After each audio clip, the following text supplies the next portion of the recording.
Today's moderator is Bettina Johnson. Bettina is on the steering committee of the Defund CPD Fund Our Communities campaign. She is also one of the founders and steering committee members of Liberation Library, an abolitionist organization, and a member of the Afro-Socialists and Socialists of Color Caucus. Bettina will be moderating today's panel, and I'm going to kick it over to her. Hello, everybody. Good night. It's so nice to see everyone here. Wow, there's 156 people. I did want to ground this and open this discussion with some definitions of abolition, because the name of this panel is Abolition as Presence. And the whole point of it is that CDSA's work has been doing some of this life-affirming work, and the panelists have also been doing this life-affirming work that some people who are PIC abolitionists like to think through as what needs to be present to build police-free communities and a world without prisons.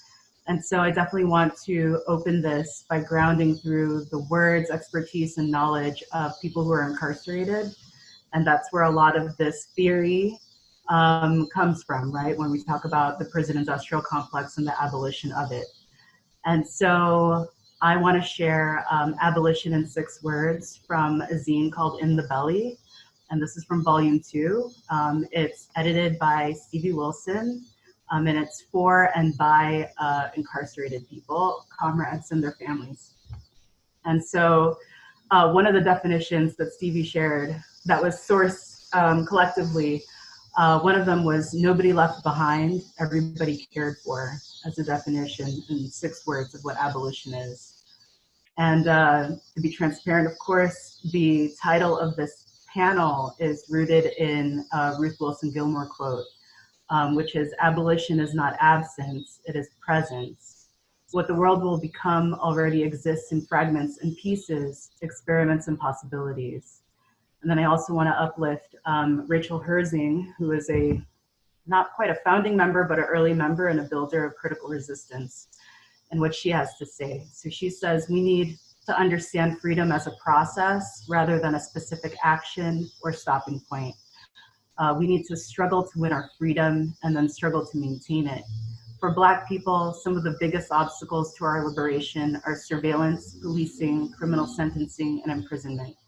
So to me, emancipation means the elimination of these harmful systems and the development of life-affirming institutions, practices, policies, and services that give us the best chance of living in right relation with each other and with the natural world. And so for me, not Rachel, but for me, creating abolition means that we are also creating the conditions that we want, not just to live, but to live a beautiful and fulfilling life and to be in and of a community. And this is a life that we can't have under this current system, especially people like Black folks and people who are traditionally and historically have been oppressed and marginalized. And so back to Ruth Wilson Gilmore. She says, when life and where life is precious, life is precious. And so with this, I definitely want to introduce our panelists who have been doing this life-affirming work of like creating in community, right? This future that we want in fragments that we see in the present. And so our first panelist that I'm going to be introducing is Jae Rice. They are the communications and outreach coordinator for Brave Space Alliance, which is the first Black-led, trans-led LGBTQ center located on the south side of Chicago, and designed the Brave Space Alliance is designed to create and provide affirming and culturally competent services for the entire LGBT community of Chicago. Our second panelist is Kayla Hartman. She is a social worker organizing the field with her comrades at Social Workers United ATX and Social Service Workers United Chicago. Kayla is an abolitionist socialist and a member of the DSA. And finally, Sean Duffy. They organize tenants with the Saccone Renters Union. And so with these introductions, I do have an opening question. And so this moment that we're in is very particular, right? It's framing why we're having this very particular conversation today. And so the first question is, what is this crisis we're in? How has your organizing changed as a result of the confluence of the pandemic and the uprising? What's new? What's not new? And how did the state respond or fail to respond? And so I'll give it over to Jae to answer first.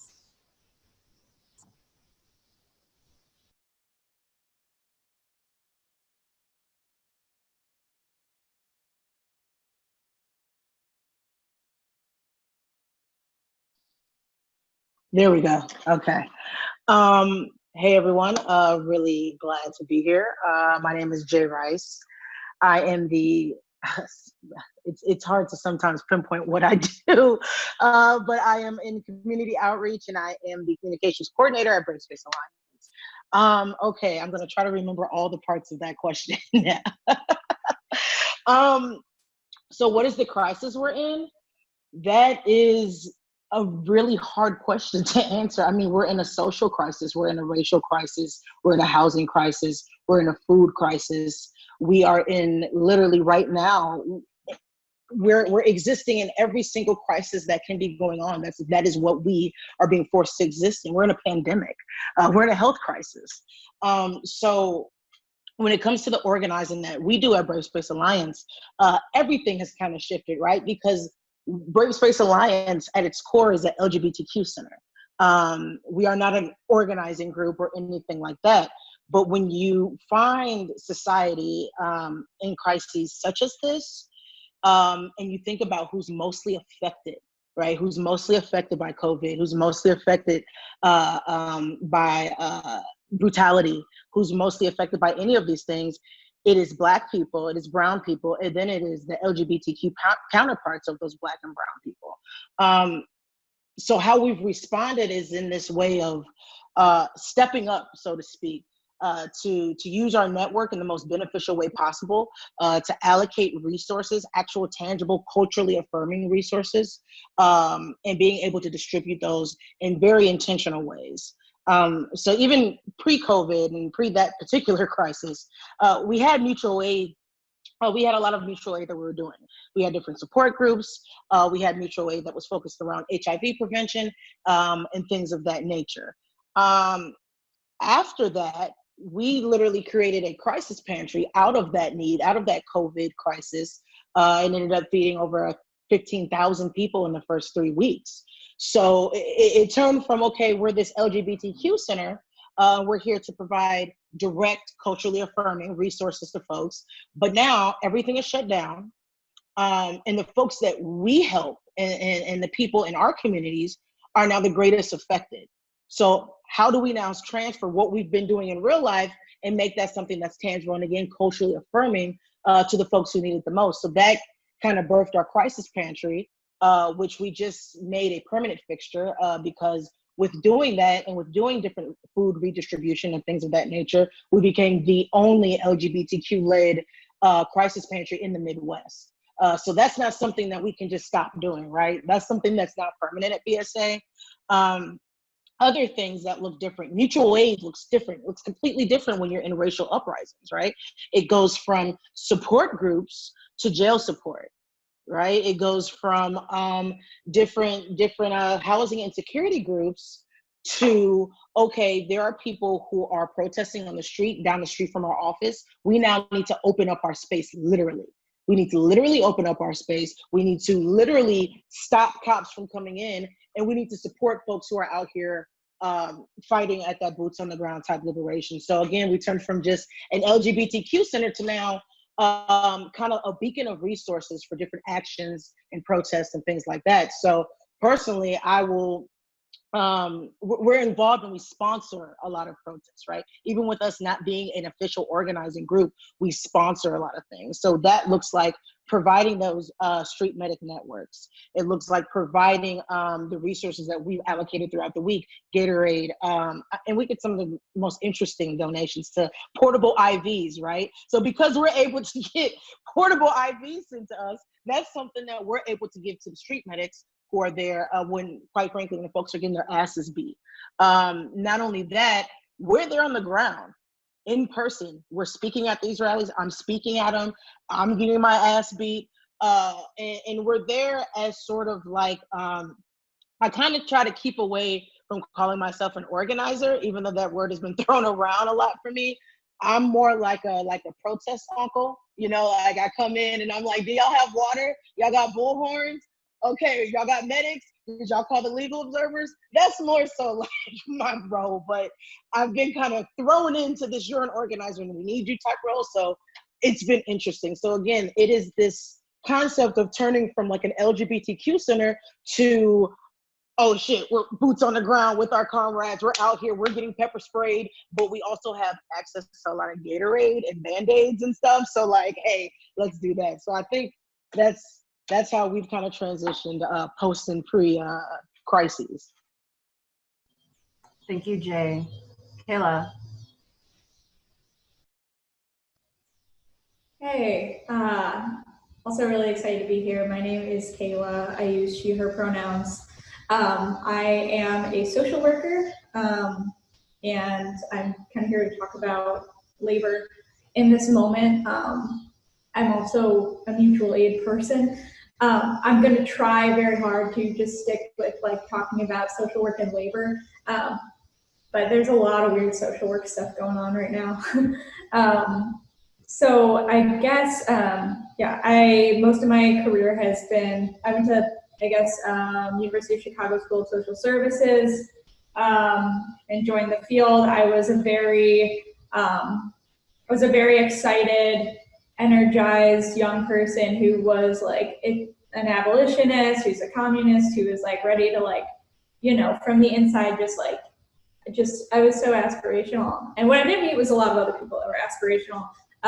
And during my time at SSA, started a group with some other folks called Social Service Workers United. And really started as like, hey, we are all having all of these problems in our field. We're having all these problems in our internships. It is a really tough field. We are all entering so much debt. It is so white. It is, turns out, so oppressive. What do we do? And also, we are not going to be making enough money to survive. We are in these horrible working conditions. What do we do? Kind of look toward what would it look like to have a labor struggle in social work right now. I'll say right now, I guess the field of social work is such that, you know, we hear a lot talk about how the crisis is capitalism right now. The field of social work kind of exists and has existed to conceal the fact that capitalism has always been the crisis. Racial capitalism has always been the crisis. Our employers are given federal and state dollars, and you know, really wealthy private people may give organizations that through foundations to really like individualize and hide mass suffering so that the ruling class can continue to exploit people without ever seeing the damage they do, and keeping people alienated from each other, keeping people 1 degree away from having nothing left to lose and joining these kinds of uprisings. And I think we saw the thing that really shifted, at least for folks in social services and social work and attempting to organize in those spaces, is that a lot of people came to the realization or like found themselves at the conclusion that like we don't have much left to lose, especially Black and brown people. Like the powder keg was everything. It wasn't just the killing of, you know, one person or a couple people. It was everything. And I think what's also changed a lot is seeing a lot of people. Social work is getting a lot of word count right now. and think pieces and like Instagram infographics and stuff. Even from like the president, Trump put out an executive order that really sought to expand the way that social workers work with the police and are integrated with policing. Social Workers United here, or Social Service Workers United here in Chicago, put out like an open letter to our professional organization that dictates like our licensing, our code of conduct, all of that, about how, so our NASW, the professional organization, endorsed this, said like, this is great, let's get these social workers some jobs, working with the police, like how cool. And we had to really step up and say like, we are not doing this. Everyone needs to know we're not doing this. We're not going to be deputized in this moment. And Social Workers United in Austin, where I also was for a long time, did the same thing. I think I come from a place being, most of my work has been in community mental health. I worked in Austin for about a year as a therapist on the first episode psychosis team in an ununionized workplace where we had other kinds of labor struggles, frankly, without protection. And I also worked on the mobile crisis outreach team. So like this kind of conception that people are like saying like, oh, why can't we just replace cops with social workers of, like I did what that kind of idea was. And while it was neat sometimes, y'all, it is still policing. It is still roping in all of these systems of punishment. There's involuntary hospitalization involved. That is imprisonment. We are collecting and surveilling all these people and granting access to the state. And I think social workers who didn't realize that like we are moving like cops, don't see or haven't completely digested that we as social workers outsource our violence to these systems. And while it could be really easy to say like, I think it could be really easy to say, let's get rid of social work, let's abolish social work. This shit is really oppressive. We can't have this. And that could be very true. We have to make sure, and this is what we're doing through labor, that that basically it's not another cause for austerity that our enemies can use to take away the way that especially poor people, especially Black people, get access to resources that should be all of ours. Yeah, so that's kind of what's changed. A lot of fighting with our institutions, essentially. Thank you, Kayla. Sean, can we hear from you next? Absolutely, and I'm really excited to be here. Don't feel entirely qualified, but thanks for having me. It's really great to be here alongside Jae and Kayla, who especially Brave Space Alliance does so much invaluable work. So my name is Sean, my pronouns are they, them. I organize tenants with the Saucony Renters Union. I'm also a member of DSA. So in terms of like what crisis we're in, I think like Jae said, we're in several different crises. If I had to narrow it down or simplify it, it would be a crisis of white supremacy and capitalism. Of course, both those things have existed for centuries now. Our country is literally founded on the genocide of indigenous people and the enslavement of Black people. And those processes have just continued on in different forms really since then. Specifically in the context of tenant organizing, we have a housing crisis that predates COVID that has been exacerbated by it. And specifically my tenants association, Saucony Renters Union, formed just this April in the wake of COVID-19. So we've kind of been organizing as tenants through COVID entirely. Saucony Renters Union is an organization of tenants under the landlord A. Saucony & Sons, who owns over about 100 properties in Chicago, most of them in Logan Square. Our union has about 50 members across a dozen or so buildings. I actually didn't start the organizing campaign. A couple of tenants in a building down the street from me did, and I got connected to them through DSA's Lift the Ban on Rent Control campaign. The massive unemployment resulting from the pandemic has, of course, led to tenants across the city and across the country unable to pay rent or unsure of how they might pay rent in the near future.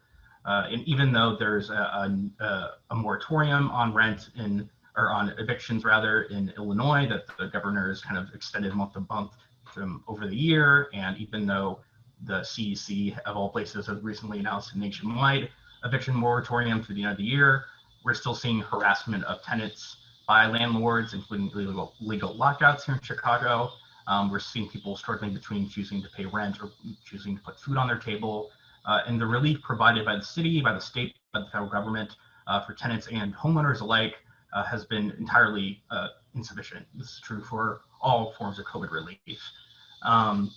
We've even seen the mayor here in Chicago do things like the landlord solidarity pledge, mostly, which was a propaganda campaign to make her look good, where landlords who voluntarily pledged not to evict anyone, to work with tenants, many of those same landlords who are still trying to evict people and harass people. Even before COVID, tenant organizing has always been really challenging. We live in a very individualist culture where people are taught to compete with each other, that it's shameful to ask for help. It's much more common to live in an apartment building where no one talks to each other outside of an occasional hello than it is to live in a building where everyone actually knows each other, let alone cares for each other. On top of that, labor union density is so low that there are entire generations of people who are largely unfamiliar with the concept of organizing collectively. And so during COVID and through the whole formation of our tenants association, all of our majority of organizing has been virtually. And that's difficult because to really build a tenants association, tenant union, you need to build trust and solidarity with people. And that's especially hard to do when you've never met in person and you only are meeting people on Zoom calls like this. At the same time, being stuck at home all the time means it's easier to get to know people in your own building because you see them a lot more.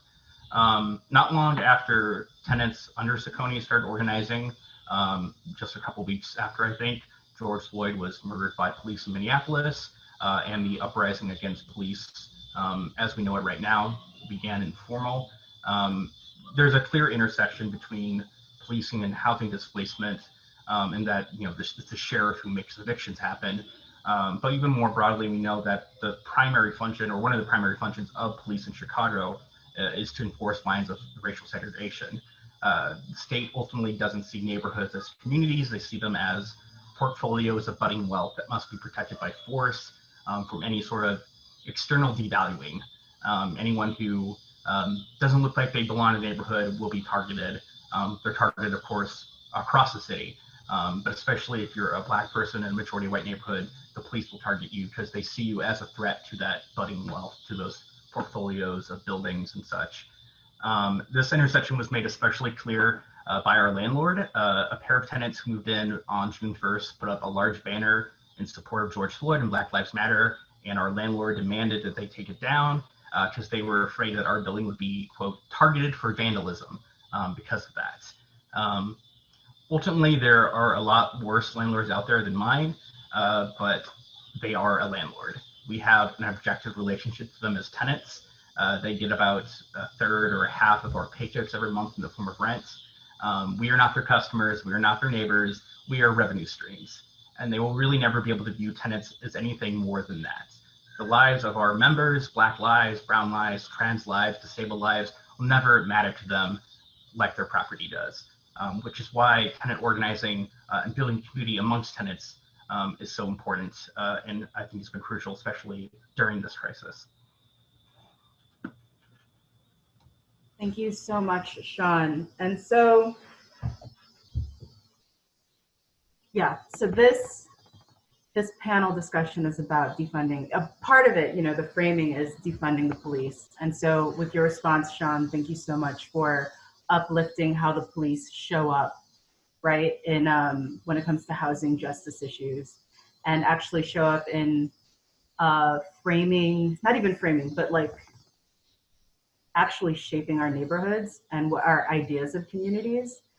And so I kind of want to transition into this second part of the question of what is this crisis that we're in? And basically focusing on that. Yeah, how does policing or surveillance show up in your work, and does police exacerbate this crisis, and in what ways is capitalism the crisis? And I think, Sean, you actually answered that really well. I'm a little bit curious, Kayla, if you wanted to go more in depth on how it is that social workers outsource violence to the cops, and what are some ways, in addition to like writing these, writing letters to the professional association, that social workers can intervene on that collectively. Yeah, thank you for kicking that over to me.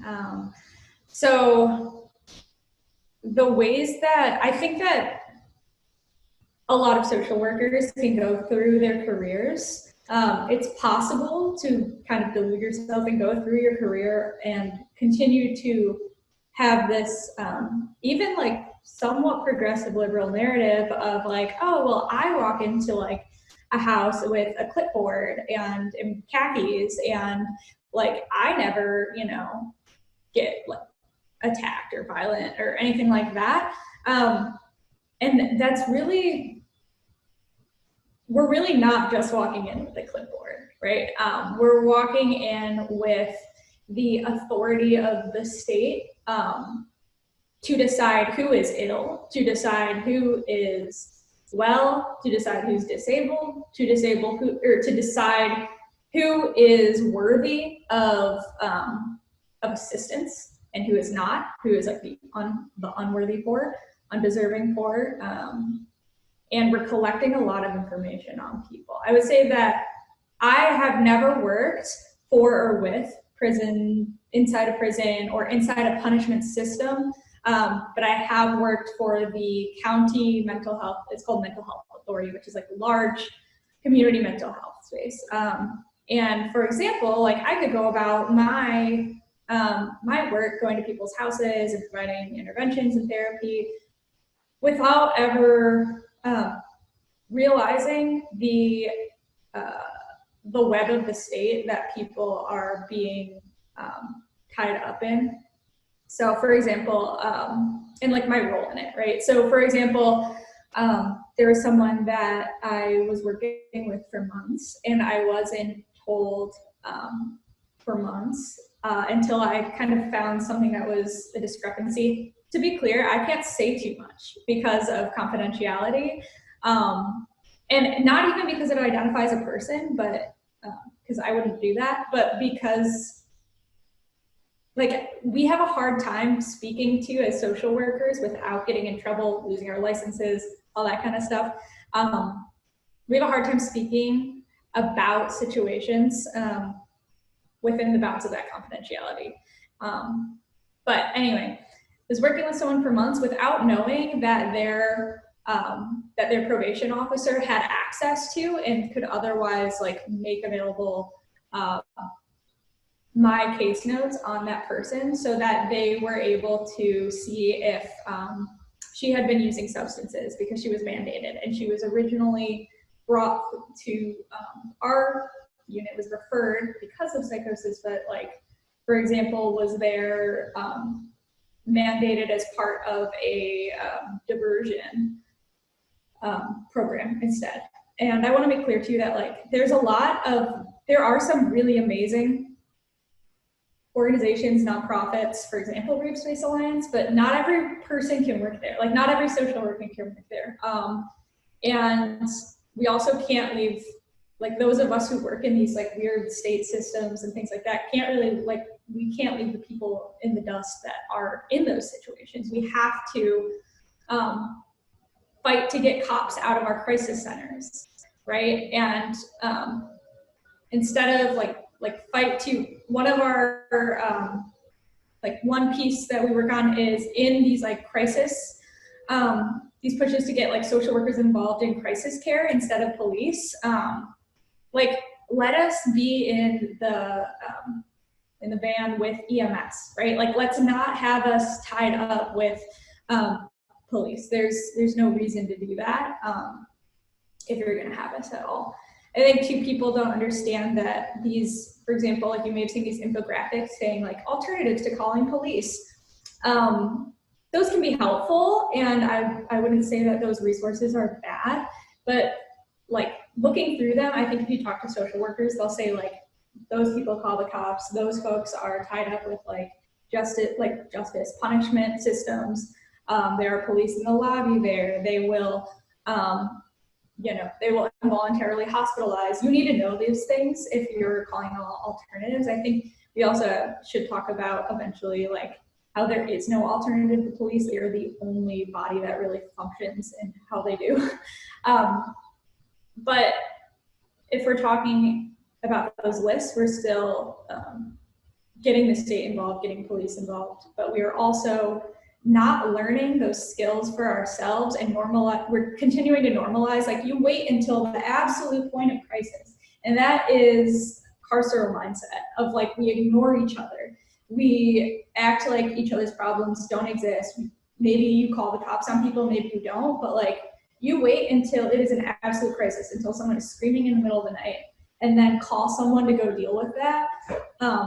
Instead of learning how to prevent and learning about each other's lives, learning what each other's needs are, I think to speak to what Sean said and to what Jae said, like figuring out what people need this whole time. People are in crisis all the time without knowing it. And our field has also served to like hoard information and saying like, we're professionals, we get to keep this information. And part of our organizing has been saying like, no, like this hasn't protected us as workers. Like we are still so low paid. We are in so much debt, but we aren't going to let this like professionalization mean that other people, like regular people, don't get to have this information. So like, I know Social Workers United in Austin, we had a jail support. If you do jail support, you know it can be super boring and like take a long time sometimes. So lots of downtime. We had a workshop because we had planned monthly or weekly, like at different intervals, jail support, where we had a workshop where Social Workers United folks, myself and another social worker in Austin, shout out to Courtney who might be in here, did a training on basic mental health stuff, things like what to do if you think someone's overdosing, how to identify that, what to do if someone says that they're suicidal without just calling 911, you know. And we actually had someone who was released from the jail, an older homeless man who was living under an overpass that I recognized him from, and he like just sat down and he took the whole training and he said like, I don't know why, like basically we don't know how to support each other with this. And like we've had, like instead of really giving resources, this field has really served to gatekeep them and like really just like a really thick strainer basically, figure out how they get out. And the police kind of, like they do with private property, guard those resources thus and make sure that those who are undeserving don't have it, make sure that those who step out of line or decide that it's not okay that they're homeless, who fight back in any way in the field that we work are, yeah. Oh. Sorry. Thank you, Kayla. I really hear that, how do we intervene before there's a crisis? And I guess I really want to hear from Jae on those things, because I really admire Brave Space Alliance and the, one sentence on how to describe the space, that they are there, that you all are there to serve the entire LGBTQ community here in Chicago, right? And that all of this work and movement that you all have been doing is out of necessity. And that you all are doing culturally affirming, creative resource gathering amongst your networks. But the work that you all were doing before this particular formation of crises included peer-based like community support and building those things out. And so I think my question is, how do you all do this work despite police and despite like the government not showing up, and despite like funding, you know, funding drying up, or just funding not thinking through, or funders not thinking through of your communities? Right. Yeah. Yeah. So it's funny that you mentioned the police, because we just had an issue with the police not too long ago. But I'll go, okay, let me try to, again, keeping these questions straight. How do we show up? Well, the state does not do shit for us. We've applied for grants, we've applied for programs, city and state levels, and we have been denied over and over and over again. So, you know, that idea of like, we keep us safe, no, we literally are, because we're busting our asses to fundraise, to obtain these different resources on an independent level. We have no support from the state and city whatsoever. And with us being Black-led and all trans, I don't really see that changing anytime soon. Unfortunately, that's just how it goes. But we will continue to conjure up these resources on our own and redistribute them in independent ways that's necessary for our community. The police. The police as a whole hate to see people helping people. That's not what they're here for. Despite other popular belief, the police are there to oppress, especially people who look like me. So when you've got a group, an organization that is combating what this institution is made for, we're constantly surveilled. We're located on the south side, right in Hyde Park, which has one of the biggest police forces in the world, I believe, the UFC police. If I'm not mistaken, I think they might be one of the top, or one of the biggest police forces in the United States. So it's a constant heavy police presence. And that's just the campus police. We haven't even gotten into the harassment from city police, where we sit as a location. So like I mentioned earlier, when uprisings and protests were happening right on the south side in Hyde Park, we literally got up and went and opened our doors to these folks, provided food and things like that, and provided a literal escape from beating and torture and imprisonment and kidnapping. And we were harassed then. We had police officers trying to get into the lobby. At one point, they were in the lobby and we had to get them out of there. And there was like some false report of like, oh, we heard there was a fire in the building. You know, just sneaky tactics that they did to try to infiltrate the safe haven that we had provided. They've done things like, like I was saying, where we're located, it's kind of like in the back of Harper Court. I don't know if you all are familiar with the South Side and Hyde Park specifically, but it is not like your normal street to get in. It's almost like an alleyway. But the UFC owns some of that property there. So what they've done, right when the crises first started and when uprisings were started, and not looting, I don't call it looting, but community redistribution was happening, and grocery stores were closed. They literally had blockades that come up from the ground, and they blocked people's access to our building, which is the only legal access, because the other way was a one-way, which they wrote people tickets for going to. But, you know, we had a lot of cars back there dropping off stuff, dropping off supplies to fuel our pantry network, and they were down there writing people tickets. So it's that when you're manipulating the law to oppress people in such a direct and disgusting way, you know, it really gets to you. So we're constantly harassed. We have an issue going on right now. One of our pantries locations are being surveilled by the police right now. Plainclothes undercover cops are surveilling our pantry location because you see a line of Black and brown people out there around the corner, and you're mad, right? They get pissed off. Like, look at these people supporting each other in the way that our city and states have continuously failed to do so. And I think that was Sean who mentioned, you know, what the police are actually there for. It is to oppress. So, you know, when you hear that a Black-led, all-trans LGBTQ center who's not getting funding from the state or the city has now created a pantry network that's feeding thousands of people each week, oh, that's a problem. So now it's, let me harass you. You know the type of people that we help who have a rightful fear of police and police-like entities.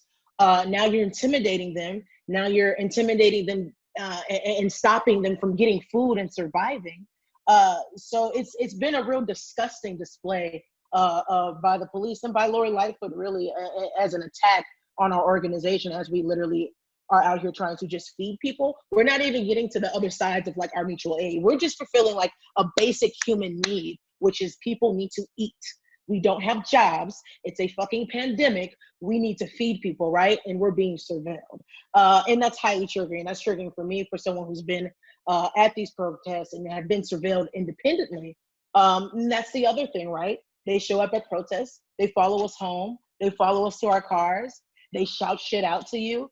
They call me by name. They call other organizers by name. And they instill a real legitimate fear in you to the point where you question what you're doing, but it is just that idea of liberation that keeps you going. But no, it's a constant harassment. And I don't know how many of us in this room right now have actually been to some of these protests and seen the brutality that we're facing.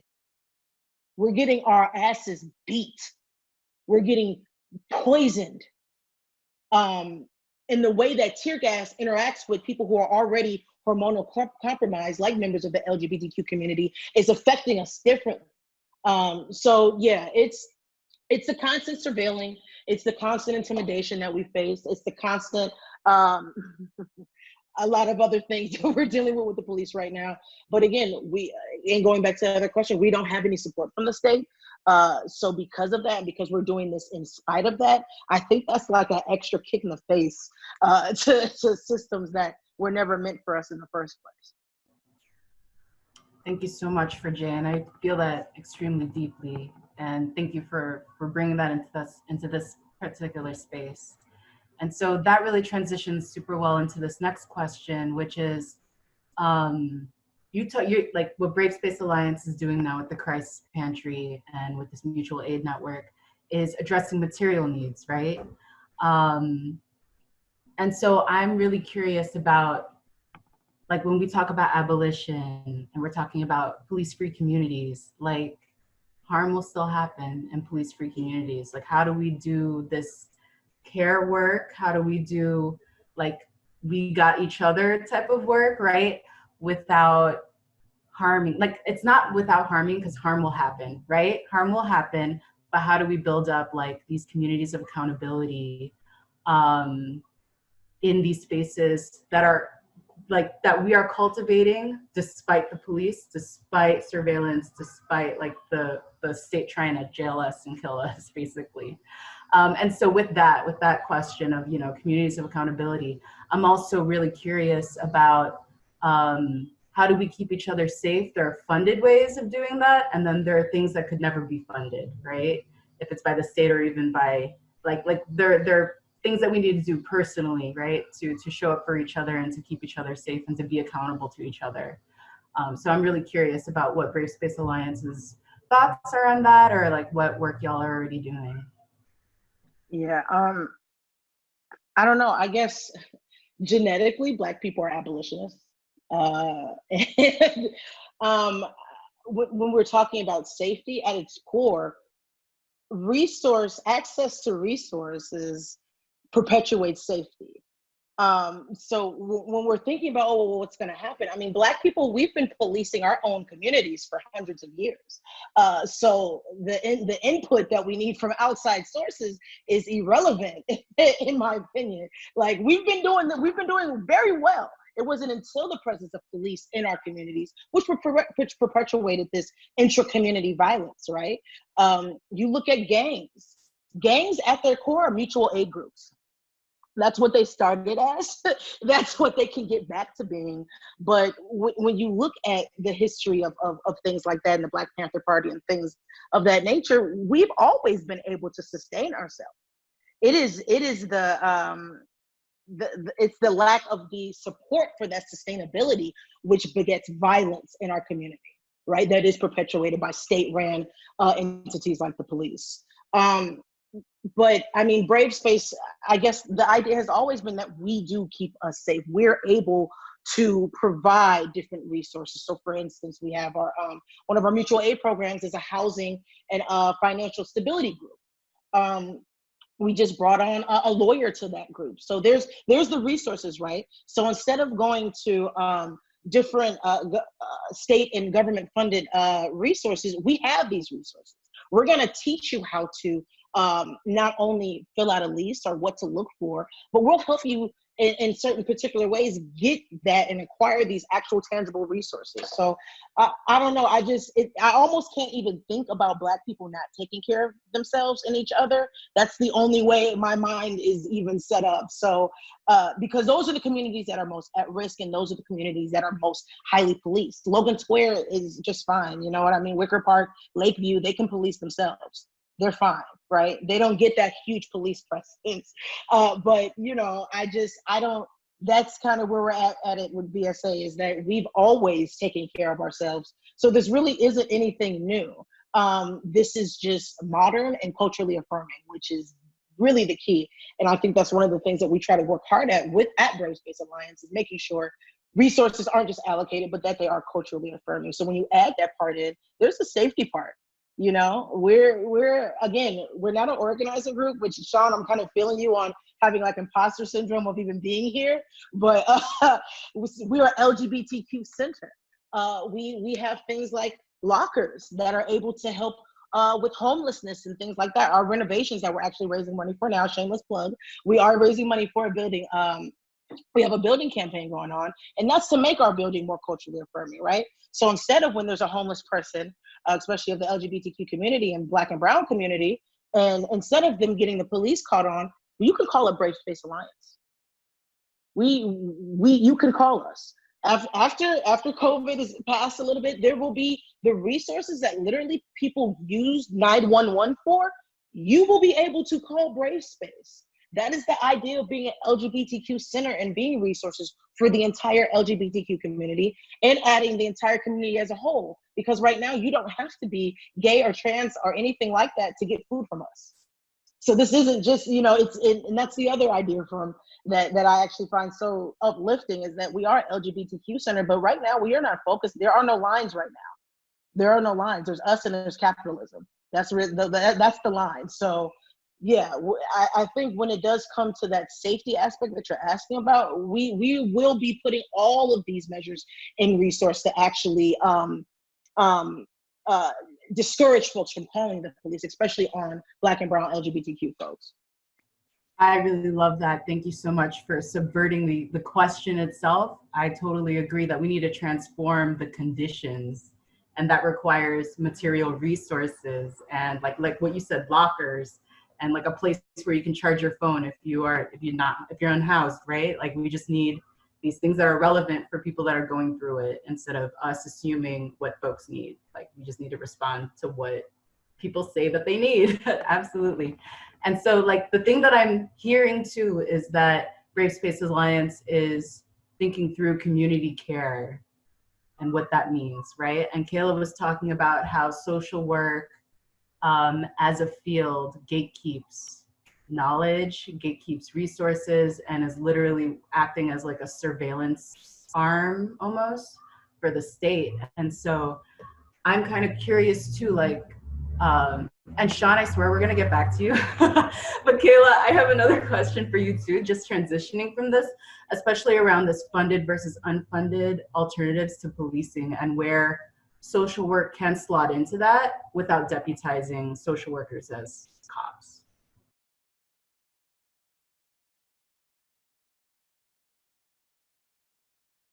Sorry, I was like clicking Sean's unmute button. I was like, why isn't it working? But I just want to name too, to what Jay and Sean said about feeling like imposter syndrome, and I'm definitely like feeling that on my body right now about being here, is that I think that is part of the project, is saying like we are not the professionals or like the experts or like academics or whatever, don't have a monopoly on like experience and knowledge. And I think it's important for people to step into like, yeah, you know, I do know about this and I will speak to this. But yeah, so in terms of social work, paid, unpaid, labor stuff in abolition, I think that people don't understand, stepping into the field in a formal way, that the state, like to speak to what Jae said about like not getting those resources from the state, is that the state is never going to pay you to do any actions that take away its authority, ever. And that like threaten its authority, that take away any power, chip away at it, and give it to regular people, especially Black folks, especially poor people, especially immigrant communities and LGBTQ folks. You cannot change it from the inside by like advocating and lobbying and being a good person with good politics. You can have amazing politics and do work, like really good, affirming, empowering work one-on-one with individuals. But in terms of like the culture and the institution, you're not going to be able to shift it by being good and, you know, things like that I mentioned, honestly, like letter writing and legislative work. I think that's where one of the things that we can do to keep each other safe and keep the people who are made into clients, the communities we work with in our safe, is labor organizing. And some of the things we talk about in SWU in terms of unionizing is like, first of all, I don't know if I mentioned that, but that's like the main thing, right? Like we want to unionize all these nonprofits and get political education of social workers and social service workers so that we can kind of democratize what these like agencies do. But yeah, I see one of the things we say is like a CBA for every CBA. So that would be like a community benefits agreement for every collective bargaining agreement. So like no matter what it is, like we want bread and butter issues. We want to be paid way better than we are, right? Like we want our, we want good supervision, we want good working conditions, but also our working conditions are largely the people who are made into our clients' living conditions, right? Those are the things that folks, like when they are divested from for so long, are relying on. And we're not about to like act like we know better than the people that we're like in our work, our day-to-day work serving, and what they need to like make these things work for them. So I think at our best, at our very best, and in a way that it isn't now, like social work I think now is actively anti-abolitionist, but like I think at our best, through this kind of like whole worker and community-based labor organizing, we can siphon money from the state to people in a way that supports folks like self-determination, in a way that supports a lot of like peer-led initiatives, identity-based initiatives, like that could like funnel money into community-based groups. And we just have to try. We just have to try. Yeah, I don't know. That's what I have to say. Thanks, Kayla. And then Sean, I know that before this panel, we were talking about communities of care, and I really want to have the opportunity for you to talk about some of those ideas that we shared about how we keep each other safe, and like these funded versus unfunded ways of keeping each other safe, like what you're imagining as a tenants union organizer. Sure. So I think the minimum that tenants can do to keep each other safe is to foster community, and to know each other, to protect each other. We as a Sequoia Renters Union, we've done things like we've fundraised for members who are behind on rents. We've connected them with mutual aid networks like Logan Square Mutual Aid. But ultimately, a lot that we can do on that end, like keeping tenants back up with rent, is limited. Most of our members are also struggling with unemployment, with layoffs. But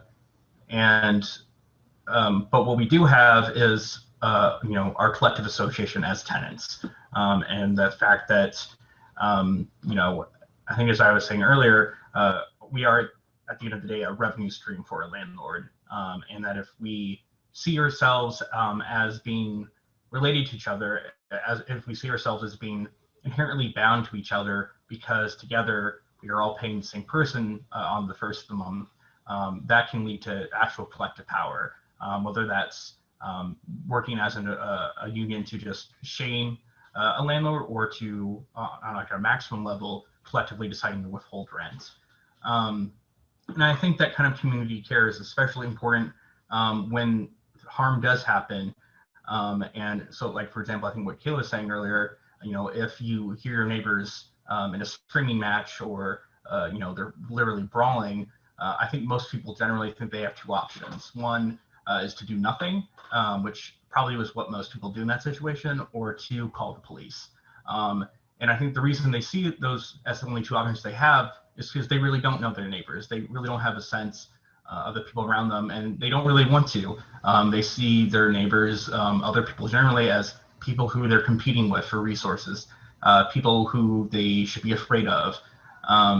And so I think fostering that sense of community, whether it's through tenant organizing, for any sort of community organizing, is so crucial, so that when conflict, when harm arises, that people aren't left alone with nothing really to protect each other, to carry for each other.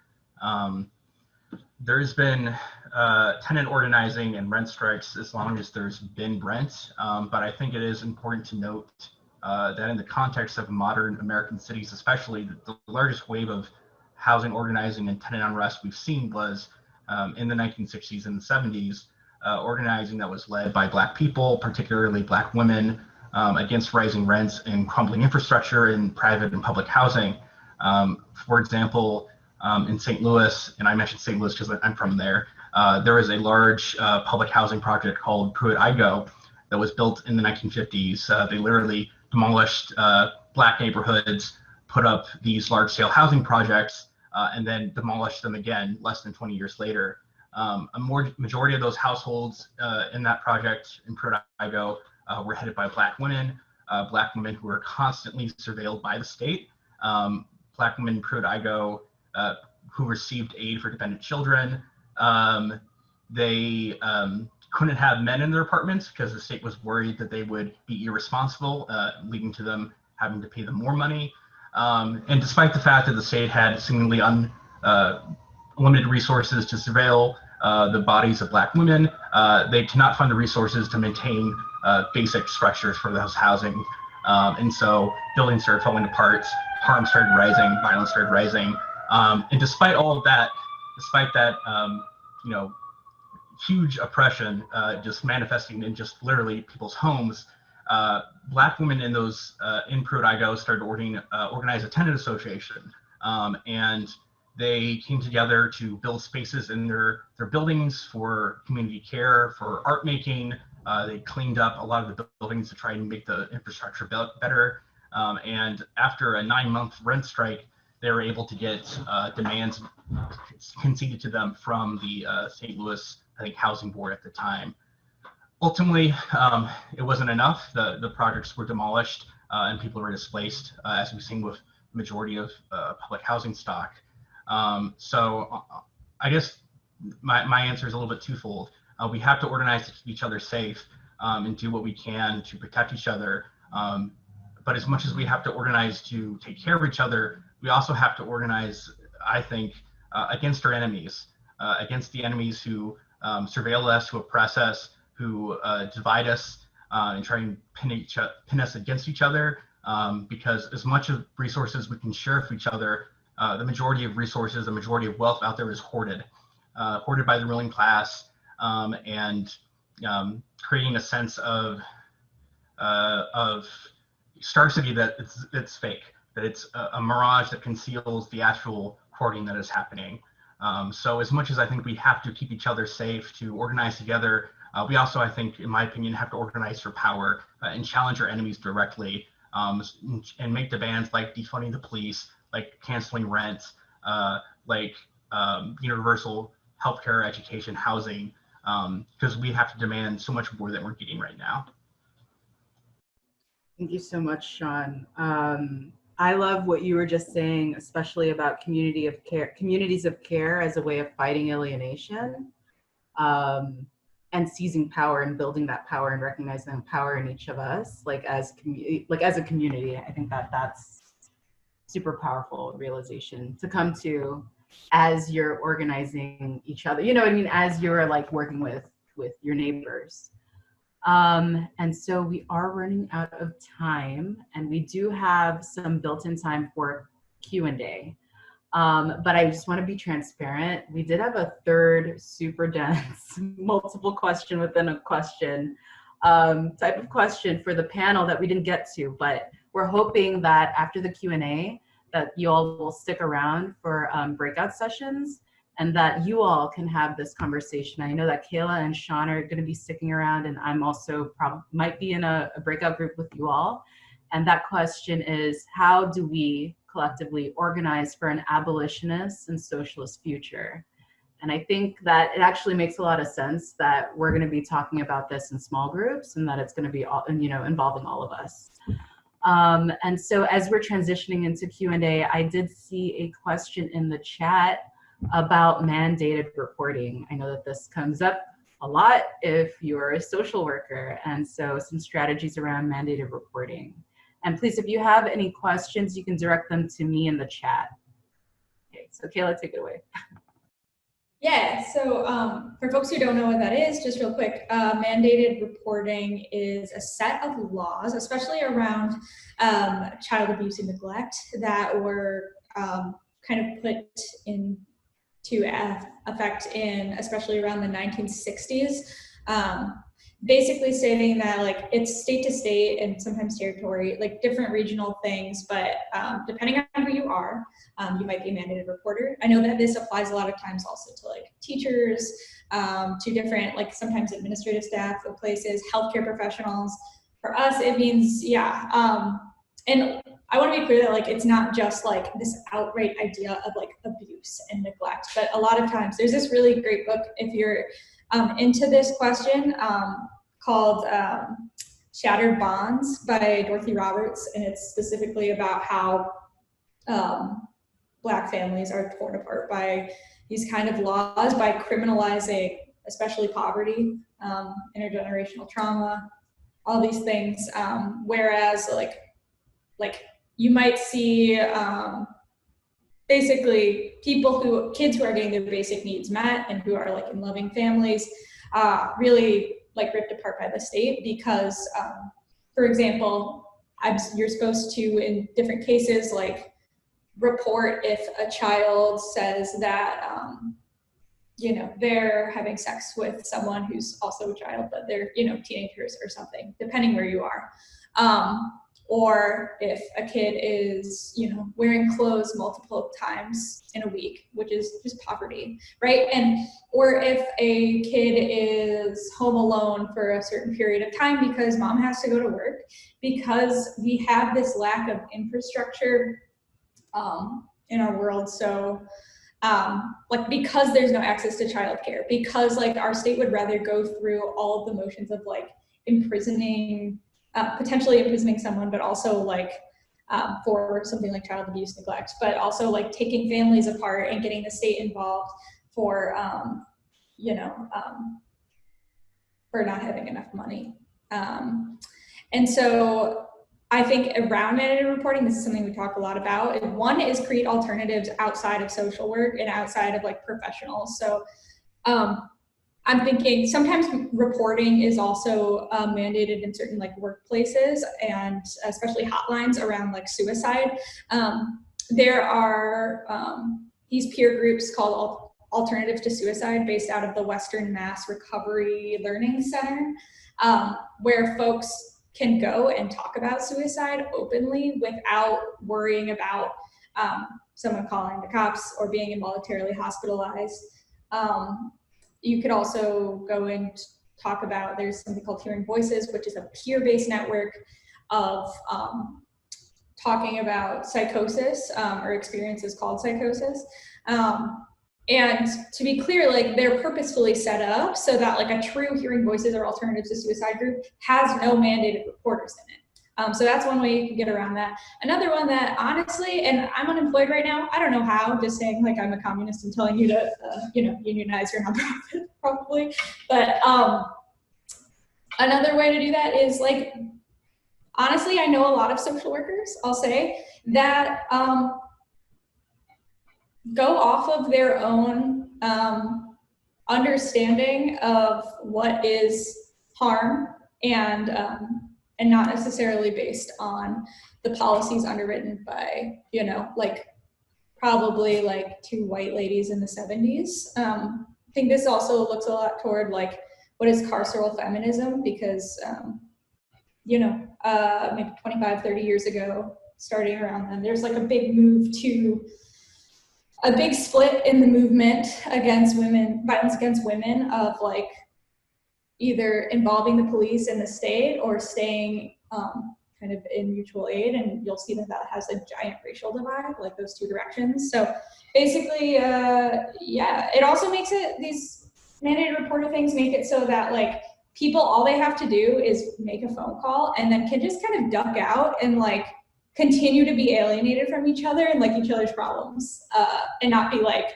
oh, maybe I could watch that person's kid, but being like, I have to just make a call and then not my problem anymore. So all of that logic is trash, but yeah, there's a lot of options. Thank you, Kayla. And also what I'm hearing from that too, especially when you're talking about peer-based networks of care, is another form of community care, right? Where people are coming together to like prepare, practice skills, and create communities of accountability where folks could say, these are what my needs are, or can you talk me through like this problem that I'm having? And so I also used to work at an emergency shelter, and so I can give some of my experiences around mandated reporting too. It was a shelter for families, like women and children. And whenever we had to call DCFS and do a mandated report, we always talked to the family first. We always talked to the mom first before we did that.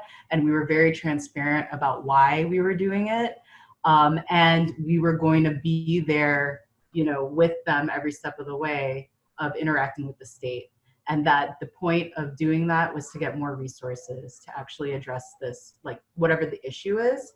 And not to like, we will fight the state if they try to take your kids. Basically, is what we were like saying, right? When we were like, okay, we've seen this and like we are mandated reporters. And also on intake, we also were very transparent. I am a mandated reporter. Like you cannot tell me, like if you do not want the state to know stuff, do not tell me these things. Like, and I'll list like the things that folks should not tell me if they don't, don't want me to be calling the state on them. Right. So it's a double bind of like, you wanna be in service with folks, right? But be of service and in service with folks, but the state demands of you to be a surveillance arm for them. And that's kind of what's going on there. And also, I do want to uplift what Brave Space Alliance, what Jae was talking about, right? Being really creative about resources and getting those material needs met for that family or for that young person. So if what Kayla was saying, like someone's showing up in the same clothes and they're dirty, some schools now have free washer and dryers like in their schools and give out soap and like have a shower, like things like that. So how can you creatively intervene in a way before ever calling in the state, especially if it's something that has to do with like material resources. And so I'm curious to Sean or Jae, do you have any responses too?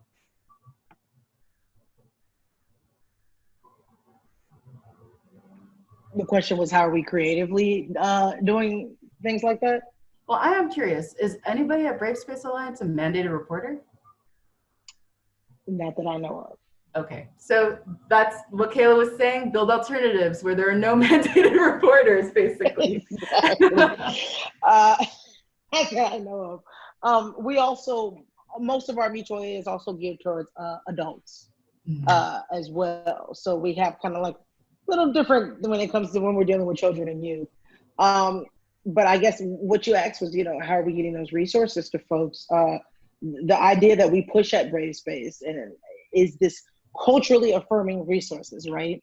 So I have this joke, like the seaweed chips are not for the pantry, right? That is for personal, whatever, they're good. I'm not knocking it, but like we can't give that out at our pantry. And even something more practical, like people will come in and donate really big tubs of things.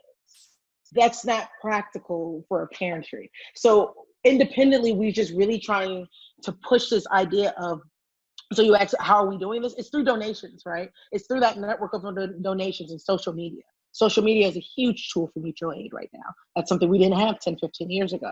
But when we do posts, it is, hey, this area, let's say if we're talking about our Garfield Park area, they're going to need completely different things and want completely different things than people from our Montrose pantry.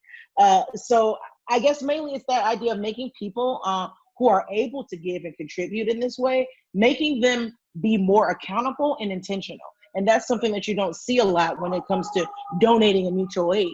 It's kind of like, oh, well, they should be happy to get whatever they want. This whole beggars can't be choosers bullshit capitalistic idea of how aid and mutual aid should go. So, I mean, we really just kind of horn in on that focus of making sure that people are intentional and making sure that they're accountable for the things that they do. Don't clean out your pantry and think that that is a pantry donation to folks just because people are hungry.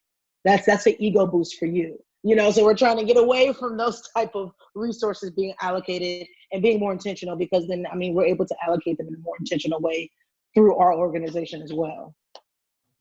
Yeah, something that I learned from talking to one of the point people for a BSA service point was like, people need denture paste and denture clean. You know what I mean? Like, there are very specific needs that folks have that isn't just like the Costco toothpaste, or you know what I'm saying? So like thinking creatively about, okay, who is trapped at home when the Walgreens was closed, right? That needs something from a Walgreens. So yeah, so that was like something that was blew my mind. I was like, oh yeah, this is totally like, why didn't I think of that? So yeah, thank you so much for that. And so I'm not sure, Sveta, how much time do we have left for Q&A? Because I do see 2 more questions. Yeah, I think maybe if we can wrap up at 8:30, then we'll just do the small group discussions and have some time to have that conversation there. Perfect. So I do see a question here from Emily. What kinds of relationships or partnerships across these abolitionist presence, so across U3, can be created only under conditions of COVID? Like, are there ways that you all can work together because of this confluence of crises? Yeah, I mean, for Brave Space as an organization, we've been able to expand our aid simply because, I mean, now our support groups, you don't have to come to this location. We're able to support people in the UK. We're able to support people all around the world. So that has been one of the upsides of COVID, is that things have gone online and access has like quadrupled. So, I mean, the services that we offer, the support groups that we offer, I'm sure could use a social worker skills, you know what I mean? Especially because we deal with food insecurity, housing insecurity, and financial insecurity. These are things that I'm sure Kayla has seen so many times in what you do in your day-to-day. So I think that's a good way. I mean, just offering these mutual aid virtually has really, it's expanded my whole idea of what actually is mutual aid. It is that idea that you don't have to leave your house to provide some mutual aid to people. So, I mean, Kayla, yeah, after this, I'd love to get on like an email with you, and we can like figure out how we can incorporate you into our support groups and our mutual aid and HIV prevention groups for sure. I would love that. Absolutely. So I will say that, like, for me, something weird is that personally, like, I moved during this, and I was doing work with Social Workers United in Austin, and then moved back home to Chicago in the middle of this, and then kind of rejoined Social Service Workers United Chicago about a month ago. So that's also why there's nothing in my house as a month ago. But it's interesting, all the kind of different connections. I know that, like, more so, I think COVID and this like crisis created this opportunity where, like, I think at least for me, like, I kind of realized, like, oh, like, I can be on that Austin meeting. Like, I know Austin people that are in this meeting right now. And just because we're in Chicago, there's things that are very specific to, especially like in terms of segregation and like racial politics to Chicago, but like there are things that are not. There's a lot of things that aren't, that you can really take from being anywhere. And one thing that we've done is really connect a lot with different chapters and different, even like small groups of people that want to start a chapter and want to organize social workers and kind of like also churn out radical kind of abolitionist social workers, like all over the country, and really talk to each other and work together in this moment, especially in this moment. But I don't think it's anything that won't continue after this. I know like we've offered different kinds of like skills and like really more so like impromptu like trainings and working with folks. And I know people that would be very into that. For example, like with BSA, like I think we would absolutely, different folks would absolutely want to plug in wherever like it's wherever it's like appropriate. Because I think also like the mission of being like, no, we do for and by each other as just like members of this organization, as Black people, as LGBTQ folks, like, you know, but yeah, it's, I think the moving everything online or like most things online has been really hard, but also like a blessing in different ways, especially for folks that have accessibility issues. Like, yeah.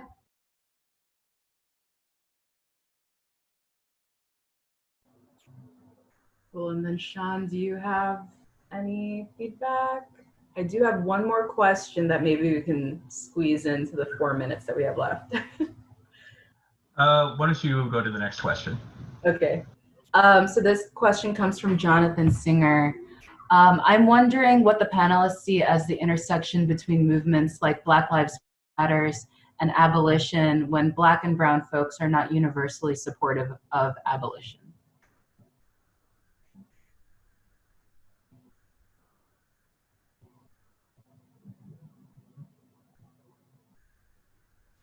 That's a really good question. I guess I see the value in that the same way I see the value that I fight for my heterosexual counterparts who do not agree with my lifestyle. A lot of them would behead me the first chance that they got. I think with Black people, we are conditioned and bred to take so much pain and to walk in realms that maybe are not for us. And this is actually gets back to why we use brave space instead of safe spaces. We don't use safe spaces because there are no safe spaces for us. Just point blank general, we use brave spaces because every time we show up in our full selves, it is against oppression, it is against white supremacy, it is against capitalism, all things that are overtly violent to us. So it is a sense of bravery that we have to show up. So I guess that's where it comes into play. These Black abolitionist movements who are led by Black people and queer Black people at that, it's this point of, hey, I'm going to save my people even though they don't know they need to be saved. And that's just a trend that we have always had. That's a trait that we have. It's in our genetics. It's in our genetic markers. We have always been that step up, like, okay, we don't care if y'all don't understand that this shit is wrong. We're going to help you see it. So I think that's what makes it easy. And there's that intersection, right? Black people have always been doing this. There's always been Black people at the head of every major civil rights movement in the world. So I think it's more of a trend of cultural acceptance, of being able to maneuver in spaces that are not meant for you, or not made for you, and that your other counterparts disagree with. Yes. I definitely hear that. And I also have a response, or like a response to this. I know that I'm not one of the panelists, but the approval rating for the precinct burning down in Minneapolis is higher than I think both Donald Trump and Joe Biden's approval ratings right now. So not all of those people, I think it's like 54% of people like agree or think that it's a good thing that that precinct burned down. I don't think all those people are abolitionists or would identify as abolitionists, but that's a hell of an abolitionist idea. You know what I'm saying? So like that poll is being yanked over where abolitionist ideas and demands are being like accepted and even popularized. And I'd rather have that than have a bunch of people identifying as abolitionists personally. Like, I don't care about the identity. I don't care about how you label yourself. But if you're with it, you know what I mean? If you're with like freeing Black people from like imprisonment, surveillance, and like the criminal courts, like then great. I don't care what you call yourself, as long as you're with us, like trying to free ourselves. So that's how I'm seeing it. That was going to be my other thing. I'm like, I think a lot of people are abolitionists and don't know they are. I think that it's like a dirty word. You know what I mean? So a lot of people don't understand that's exactly what you are as an abolitionist. So I think there's the other thing is maybe just the lack of understanding for that. And to actually call yourself an abolitionist can stem from a point of privilege and education that a lot of folks do not have access to. So that's another way to think about it, is that everyone does not have the language for everything. And we have to recognize that, and we all have to check our privilege when it does come to critiquing that. Hey, absolutely. So thank you so much. Deeply. Thank you, Jae. Thank you, Kayla. Thank you, Sean, for this really rich conversation that we had tonight. Again, we are going to have breakout groups where you all are going to be discussing the third question that we didn't get to, which is, how do we organize for an abolitionist and socialist future? And your facilitators, there's a group of really great facilitators that are on standby that are going to be taking you all through that discussion. And I kind of want to close at least this portion out with David Graeber quote, because he just passed away. He passed away I think yesterday, or it was announced that he passed away today. And so this quote, I think, gets at a lot of the work that Brave Space Alliance does, that Sean does, and I think that Kayla is getting at with SWU. And its direct action is ultimately the defiant insistence on acting as if one is already free. And I believe that Brave Space Alliance, y'all are already doing that. And through the work of organizing, right, with tenants, like with your neighbors, getting to know your neighbors, you all are refusing alienation, and you're building that community that needs to be built, right, for you all to get each other, to like protect each other. And with Kayla, I mean, I really love that CBA for CBA. I think that's brilliant. Like, I had never heard of that, and I really learned like that. I love it. I'm gonna use it. So thank you all so much again.